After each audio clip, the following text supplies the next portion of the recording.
बिस्मिल्लाहिर्रहमानिर्रहीम। अस्सलाम वालेकुम व्यूअर्स, उम्मीद करती हूँ कि आप सब ठीक होंगे। व्यूअर्स, आज हम आपके साथ शैतानी वसवसों के बारे में शेयर करेंगे और ये भी बताएंगे कि एक काफिर और मुसलमान के वसवसों में क्या फ़र्क होता है। तो चले अपनी आज की वीडियो का आगाज़ करते हैं।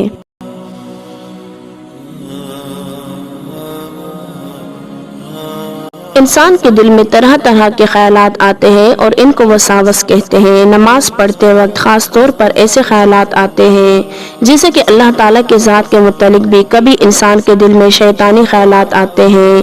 जैसा कि हज़रत अबू हुरैरा रज़ी अल्लाह अन्हु से रिवायत है कि जनाब रसूलुल्लाह खातमुन नबीन सल्लल्लाहु अलैहि वसल्लम ने इरशाद फरमाया है कि शैतान तुम में से किसी के पास आता है और ये कहता है कि फलां चीज को किसने पैदा किया, फलां चीज को किसने पैदा किया है। यहाँ तक कि यही वसवसा वो अल्लाह ताला के मुतालिक दिल में डालता है कि खुदा को किसने पैदा किया। जब नौबत यहाँ तक पहुँच जाए तो खुदा से पनाह मांगनी चाहिए और इस ख्याल से बाज आ जाना चाहिए। एक और हदीस में फरमाया, जो शख्स खुदा न खास्ता इस किस्म के कुफरिया बातों तक पहुँच जाए तो इसको चाहिए कि खुदा से पनाह मांगे और यूँ कहे, आमनतु बिल्लाहि व रसूलिही, अल्लाह और इसके रसूलों पर मेरा ईमान है। इसी तरह एक और हदीस में फरमाया गया, जब लोग गुफ्तगू में इस किस्म के कुफरिया बातें करने लगे तो तुम यूँ कहो, अल्लाह एक है, अल्लाह बेनियाज है, ना इसकी कोई औलाद है और ना वो किसी की औलाद है और कभी कोई हस्ती भी इस जैसी नहीं हो सकती। हजरत इब्ने मसूद रज़ी अल्लाह अन्हु से रिवायत है कि जनाब रसूलुल्लाह खातमुन नबीन सल्लल्लाहु अलैहि वसल्लम ने इरशाद फरमाया, बनी आदम पर शैतान का एक असर है और एक असर फरिश्ते का होता है। शैतान का असर वसवसा तो ये है कि इंसान को शर और बुराई के लिए आमादा करे और हक को झुठलाने की तरगीब दे, और फरिश्ते का असर ये है कि इब्ने आदम को खैर के लिए आमादा करे और हक बात की तस्दीक करने के लिए तरगीब दे। जब कोई शख्स अपने दिल को नेकी की तरफ राग़िब पाए तो अल्लाह का शुक्र अदा करे और ये समझे कि ये अल्लाह की तरफ से एक नेमत है, और अगर बदकिस्मती से दिल में शैतानी ख्याल आए तो अल्लाह ताला से पनाह मांगे। अगर किसी के दिल में कोई गलत और खिलाफ इस्लाम ख्याल आ जाए तो वो भी काबिल गिरफ्त है। तो यहाँ ये बात समझ लेना चाहिए कि वसवसे की एक सूरत तो ये है कि किसी मुसलमान के दिल में कोई बात आए, जैसे आदमी नमाज पढ़ता है तो इसके दिल में तरह तरह के ख्यालात आने लगते हैं। ऐसे ख्यालात को वसवसा कहते हैं। इन ख्यालात पर शरीयन गिरफ्त और मवाक़ज़ा नहीं। हुज़ूर सरवर कायनात खातमुन नबीन सल्लल्लाहु अलैहि वसल्लम का फरमान है कि इन्नल्लाह तजावज़ा अन उम्मती मा वसवसत बिही सुदूरुहा मा लम तअमल बिही औ ततकल्लमा, यानी कि अल्लाह ताला ने मेरी उम्मत के लोगों से दिल के बुरे ख्यालात और वसवसों को माफ फरमा दिया है जब तक कि इन पर अमल ना हो या जबान से ना कहे। यानी वसवसे पर गिरफ्त नहीं जब तक इस वसवसे की बात को किसी के सामने बयान ना करे या इस पर अमल ना करे। जिक्र करने या अमल करने पर गिरफ्त और मवाक़ज़ा होगा। हदीस बाला में जिन वसावस पर माफ़ी की बशारत है ये मुसलमान के लिए है और इस वक्त तक है जब तक वसवसा वसवसा ही रहे, अमली सूरत इख्तियार ना करे।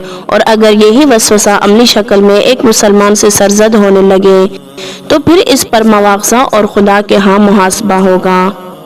बल्कि अगर इंसान वसावस की हद से निकलकर इनका इजहार अपने अक़वाल और अफ़आल से करना शुरू कर दे तो शरीयन कुफर की सरहद में दाखिल हो जाता है। अगर उलमाए इस्लाम से इस किस्म के ख्यालात रखने वाले शख्स के मुतालिक फतवा लिया जाए तो इसके कुफर का फतवा देंगे। आजकल साइंसी इजादात में तरक्की हो रही है और इसको इंसानियत का कमाल समझा जा रहा है, लेकिन जिस खुदा ने इनको पैदा किया, अकल दी, दिमाग दिया, कभी इंसान को ये ख्याल भी नहीं आता कि हमारे अंदर ये कमालात कहाँ से आए, किसने दिए। याद रखिए, ऐसा इंसान जितनी चाहे मादी तरक्की कर जाए, अगर वो खुदा की दी हुई अकल से खुदा को पहचानने की कोशिश नहीं करता तो ये तरक्की इसकी तबाही और बर्बादी का सबब है, जिसकी वजह से क़यामत के दिन दोज़ख का ईंधन बनेगा। हकीकत ये है, एक समझदार शख्स के लिए दुनिया की हर चीज़ दावत गौर व फिक्र दे रही है कि मुझे देखकर मेरे पैदा करने वाले खुदा पर ईमान लाओ। यही राह निजात है और इसी में इंसान के लिए दीन और दुनिया की फलाह और कामयाबी का राज पोशीदा है।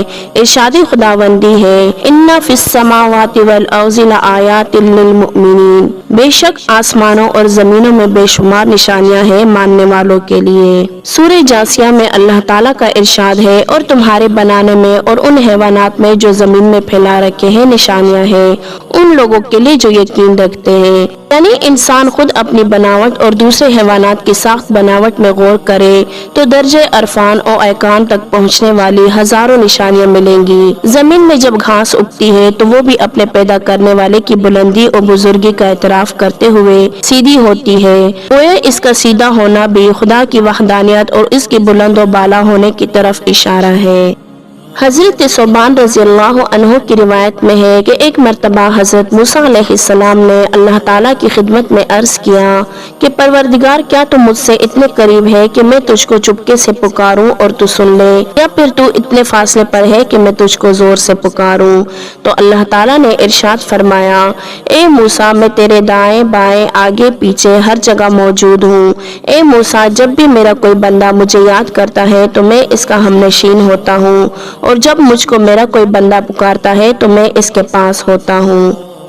تعجب ہے کہ ایک جاہل اور دیہاتی جو تعلیم کے جوہر سے خالی اور بے بہرا ہو، وہ اپنے خالق و مالک کو نشان ہے قدرت دیکھ کر پہچان جائے اور خدا کے موجودہ ہونے کا اقرار کرتے ہوئے کہے کہ اونٹ کی مینی دیکھ کر آدمی سمجھ سکتا ہے کہ یہاں سے اونٹ گزرا ہے، نشانات قدم دیکھ کر آدمی سمجھتا ہے کہ ابھی اس راہ سے کوئی گزرا ہے، پھر یہ برجوں والا آسمان اور بڑے بڑے میدانوں والی زمین دیکھ کر خالق عالم کے وجود کا یقین کیسے نہیں آئے گا؟ ایک جانور اپنے دنیاوی مالک کو پہچان جاتا ہے، مگر آج کا پڑھا لکھا انسان جتنا پڑھتا جاتا ہے اتنا ہی خدا سے باغی اور سرکش ہوتا چلا جاتا ہے۔ ایک انسان اگر اللہ کی مخلوقات کو دیکھ کر بھی ایمان نہ لائے تو دنیا خواہ اس کو کتنا ہی بڑا محقق اور فلسفی کہے، مگر سچ پوچھے تو ایسے پڑھے لکھے فلسفی سے خدا کو ماننے والا جاہل ہزار درجہ اچھا ہے۔ قرآن پاک نے ایسے ہی لوگوں کے متعلق ان الفاظ میں خبر دی ہے کہ قیامت کے دن تمنا کرتے ہوئے کہیں گے کہ اے کاش ہم دوبارہ لوٹا دیے جائیں تو ہم اپنے رب کی نشانیوں کو نہ جھٹلائیں گے اور ہم ایمان والوں میں سے ہو جائیں گے۔ تو یہ تھی ہماری آج کی ویڈیو۔ امید کرتی ہوں کہ آپ کو ہماری آج کی ویڈیو پسند آئی ہوگی۔ اگر آپ مزید اسلامک واقعات پر مبنی ویڈیو دیکھنا چاہتے ہیں تو ہمارے چینل کو لائک، شیئر اور سبسکرائب ضرور کریں۔ جزاک اللہ۔